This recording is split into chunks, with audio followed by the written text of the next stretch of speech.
He didn't have the slightest respect for her because she was the princess of Bailiang or Su Qingchong. Su Weisheng, however, bowed respectfully and said, Su Weisheng greets Sir Li.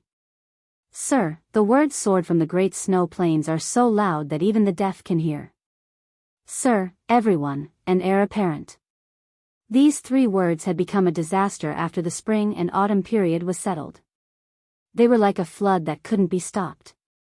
Any Tom, Dick, or Harry on the roadside could put a big hat on his head while flattering each other. However, when it came from Su Weisheng's mouth, the weight couldn't be more solid. In the Shangyin Academy, which was regarded as a holy land by scholars all over the world, even the 2 teachers and the Grand Chancellor didn't have the fortune to be called Sir by her. Only a nameless and blind zither player could be called Sir by her. Obviously, Su Weisheng was so serious about this matter because he admired the old god of swords from the bottom of his heart. It wasn't because of Li Chuangang's achievement as a sword immortal, but because of his great perseverance after falling out of the earth immortal realm to enter this realm.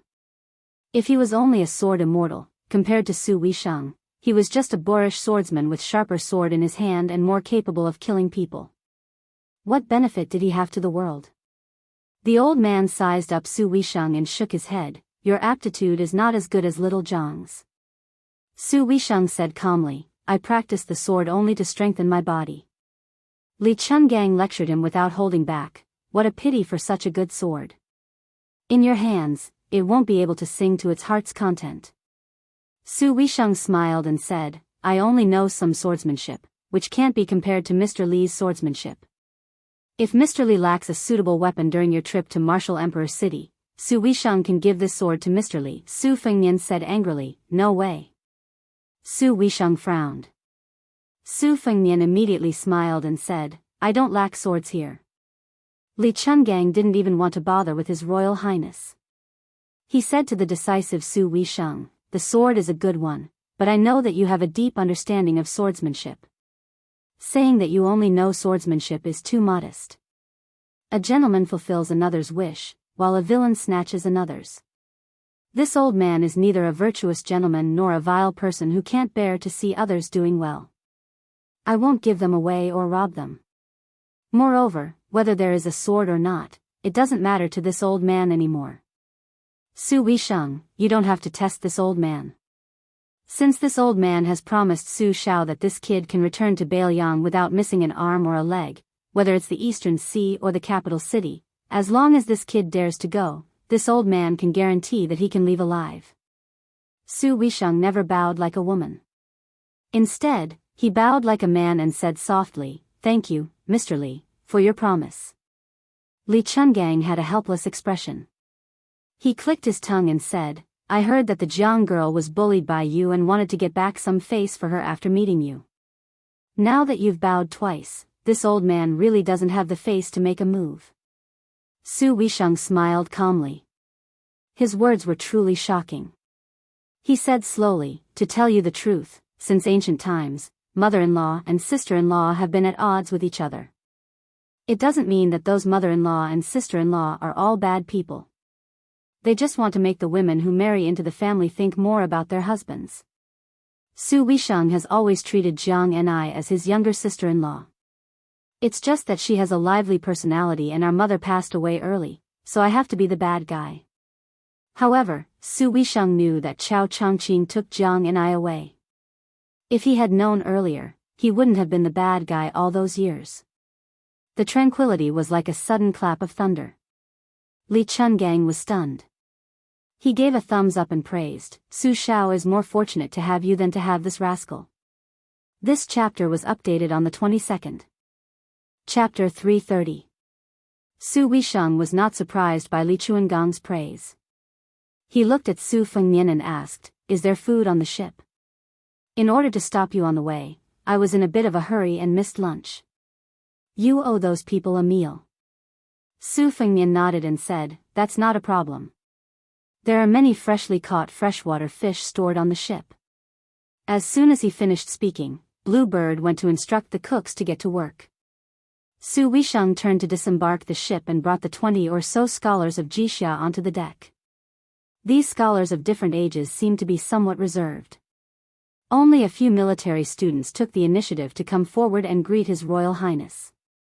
Only Shangyin Academy was bitterly holding on, sheltering the poor scholars of the world and preserving the seeds of education for the future generations. Unfortunately, the academy was a private school. In terms of financial resources, it was far from being as extravagant as the Imperial College, which was endowed with gifts from the emperor and ministers. During the spring and autumn period, the academy was funded by the rich and powerful families. Now, all of the vermilion gates and high walls had become broken walls and dilapidated walls. It was increasingly poor and in dire straits. As a result, other than the military students who studied the wars of the past dynasties, most of the scholars of Jishang and Jixia had a natural dislike for the Su family of Bailiang. During lunch, Su Fengnian and his second sister, Su Weisheng, purposely avoided the crowd and opened a small meal. Su Fengnian wolfed down his food while Su Weisheng chewed slowly. The two personalities were completely different. Su Fengnian knew that she did not like to talk while eating, so he minded his own business and opened the bookcase. He saw a few bags of soil and reached out to pinch them. He sniffed them and frowned. He carefully put them into his mouth and tasted them. He asked in shock, "This dragon sand was dug out from that Taoist paradise, Earth Lung Mountain?" "It's true that it's dragon sand, but the taste is not quite the same as what Brother Yao Jian said. Why do I feel like there's something wrong with it?" His Royal Highness often went to the Bailiang Mountains with his second sister and dragon scholar Yao Jian to search for dragon acupoints during his youth, so he knew a little about feng shui. Even though Su Fengnian did not have the ability to search for dragon acupoints in 3 years, he was still able to recognize the basic pattern of dragon veins. Digging dragon sand was actually the same as digging winter bamboo shoots. It was a test of experience and knack. Su Weisheng was a master in this field, so Su Fengnian could only stumble upon it by accident. However, he still had a good eye for the quality of the dragon sand he obtained.